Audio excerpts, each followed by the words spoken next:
Hello guys, welcome back to another video. അപ്പോൾ നമ്മളിന്ന് ചെയ്യാൻ പോകുന്നത് നമ്മുടെ ബാൽക്കണി ഒന്ന് റീഅറേഞ്ച് ചെയ്യാൻ പോവുകയാണ്.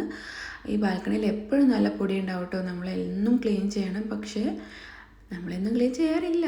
എന്നാലും അത്രയും പൊടി ഉണ്ടാവാറുണ്ടെന്നാണ് ഞാൻ ഉദ്ദേശിച്ചത്. പിന്നെ ഗ്ലാസ് ആയതുകൊണ്ട് തന്നെ എപ്പോഴും ഇങ്ങനെ നല്ല തുടച്ച് വൃത്തിയാക്കുകയൊക്കെ വേണം. അപ്പോൾ നമ്മൾ വല്ലപ്പോഴൊക്കെ ഗ്ലാസ്സൊക്കെ ക്ലീൻ ചെയ്യാറുള്ളൂ. അപ്പോൾ എന്തായാലും ഇന്ന് ക്ലീൻ ചെയ്യലായിരുന്നു മൊത്തത്തിൽ. അതുകൊണ്ട് പിന്നെ ബാൽക്കണിയും കൂടെ നല്ല വൃത്തിയായിട്ട് തന്നെ ക്ലീൻ ചെയ്തു.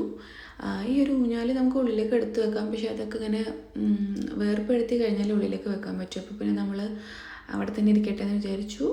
അടുത്തായിട്ട് നമ്മൾ ഈ ഒരു മാറ്റ് ഇവിടെ വിരിക്കാൻ പോവുകയാണ്. അപ്പോൾ നമ്മൾ ഓൾറെഡി ഇതിൻ്റെ ബാൽക്കണീൻ്റെ അളവൊക്കെ എടുത്തിട്ട് ഷോപ്പിൽ പോയിട്ട് വാങ്ങിച്ചതാണ് കേട്ടോ, കട്ട് ചെയ്ത് വാങ്ങിച്ചതാണ്.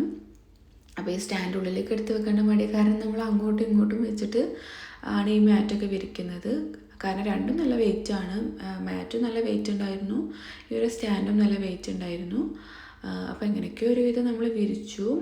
കറക്റ്റ് അളവ് തന്നെയായിരുന്നു, പ്രശ്നമൊന്നും ഉണ്ടായിട്ടില്ല. പിന്നെ നമ്മൾ ഈ ഒരു സ്റ്റാൻഡ് എടുത്തിട്ട് കറക്റ്റ് പൊസിഷനിൽ വെച്ചു കേട്ടോ, വ്യൂ കിട്ടുന്ന ഒരു പൊസിഷനിലേക്ക് വെച്ചു. അത് കഴിഞ്ഞിട്ട് പിന്നെ നമ്മൾ അതിൻ്റെ കുഷ്യനൊക്കെ എടുത്ത് കൊടുന്ന് വെച്ചു. ഈ കുഷ്യനും അതുപോലെ തന്നെ പുറത്തിടുമ്പോൾ ഭയങ്കരമായിട്ട് പൊടി എടുക്കാറുണ്ട്. അപ്പോൾ അത് നന്നായിട്ടൊന്ന് ക്ലീൻ ചെയ്ത് ഉണക്കിയ ശേഷമാണ് നമ്മൾ വീണ്ടും ഇതിൽ വെക്കുന്നത്. ഇനി അടുത്തത് നമുക്ക് കുറച്ച് ചെടികളൊക്കെ വെക്കണം. ചെടികളും ലൈറ്റും വെക്കണമെന്ന് എനിക്ക് ആഗ്രഹം ഉണ്ടായിരുന്നു, പക്ഷേ ലൈറ്റ് നമ്മൾ ഇപ്പോൾ വെക്കുന്നില്ല. കുറച്ചുകൂടി കഴിഞ്ഞിട്ട് ഞാൻ വിചാരിക്കുന്ന പോലത്തെ ഒരു ലൈറ്റ് കിട്ടിയിട്ട് വേണം എനിക്ക് വെക്കാൻ. അപ്പോൾ എന്തായാലും ചെടികളും കൂടെ വെച്ചു. അപ്പോൾ ഇതാണ് നമ്മുടെ ഫൈനൽ ലുക്ക്. അപ്പോൾ നിങ്ങൾ കണ്ടിട്ട് ഇഷ്ടമായോ എന്നുള്ളത് എന്തായാലും കമൻറ്റ് ചെയ്യുക. വീണ്ടും നമുക്ക് പുതിയൊരു വീഡിയോ ആയിട്ട് കാണാം. അതുവരേക്കും ബൈ.